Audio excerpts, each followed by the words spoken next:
சரியான தேவனுடைய வார்த்தைகளுக்கு செவி கொடுக்காம தவறான பிசாசினுடைய வார்த்தைக்கு செவி கொடுத்ததுனால, அந்த சர்ப்பத்தினுடைய வார்த்தைக்கு செவி கொடுத்ததுனால மனுஷன் பாவத்துக்குள்ள உட்பட்டான். மனுஷன் தேவன் கொடுத்த அந்த சுதந்திரத்தை இழந்து போனான். தேவன் கொடுத்த ஆசீர்வாதத்தை இழந்து போனான். தேவன் கொடுத்த எல்லா நன்மையான காரியங்களையும் இழந்து போனான். ஆனா இப்ப இயேசு கிறிஸ்து மூலமாக தேவன் மனுஷன் இழந்து போனதை மீட்டு எடுத்து திருப்பி கொடுத்தாருன்ற சத்தியத்தை இந்த சுவிசேஷம் நமக்கு அறிவிக்குது. எத்தனை பேர் ஆமென் சொல்றீங்க? அப்ப இன்னைக்கு நாங்க பார்க்க போகிறோம், தேவனுடைய சுவிசேஷம் பாவியாகிய மனிதனை இயேசு கிறிஸ்து மூலமாக எப்படி இந்த தேவன் மீட்டார் என்பதை அறிவிக்குது. இந்த சுவிசேஷம் எதை அறிவிக்குது? பாவியாகிய மனுஷனை இயேசு கிறிஸ்து மூலமாக தேவன் எப்படி மீட்டெடுத்தாரு. எத்தனை பேருக்கு நான் சொல்றது விளங்குது?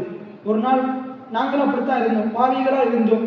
இயேசுவை பத்தி அறியாதனால ஒன்றான மேதாவனாகிய அந்த தேவனை, அவன் அனுப்பினவராக இயேசு கிறிஸ்துவையும் அறியாதனால, புரிந்து கொள்ளாதனால, ஏற்றுக்கொள்ளாதனால, விசுவாசிக்காததுனால நாங்க அனுபவித்த அந்த வாழ்க்கையிலிருந்து நம்மளை விடுவிக்கிறதுக்காக தேவன் இந்த சத்தியத்தை, இந்த சுவிசேஷத்தை அனுப்பினார். அந்த வார்த்தையானவர் அனுப்பினார்.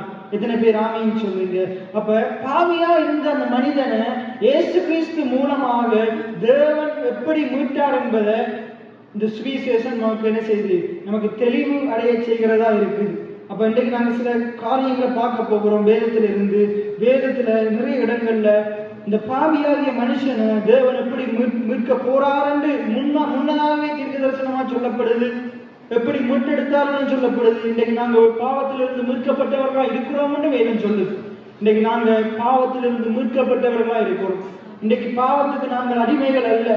இன்றைக்கு நாங்க பாவத்துக்கு உட்பட்டவர்களா இல்லை. இன்றைக்கு நாங்க அன்பின் குமாரனுடைய ராஜ்யத்துக்கு உட்பட்டவர்களா இருக்கிறோம். எத்தனை பேர் ஆமென் சொல்றீங்க? சுவிசேஷம் என்கிறது ஒரு நற்செய்தி. ஒரு பாவியாகிய மனுஷனுக்கு தேவன் கொடுத்த நற்செய்தியா இருக்குது. அதான் தேவனுடைய சுவிசேஷமா இருக்குது. உன்னையும் மீட்கிறதுக்கு நான் ஒருவர் அவனுக்காக அனுப்புறேன். நான் உண்மையில அன்பா இருக்கிறேன். தேவன் சொல்றாரு, தேவன் பாவிகள் மேல அன்பா இருக்கிறார். தேவன் அவர்கள் செய்கிற பாவத்தை வெறுக்கிறார், பாவிகளை நேசிக்கிறார். எத்தனை பேர் ஆமென் சொல்றீங்க?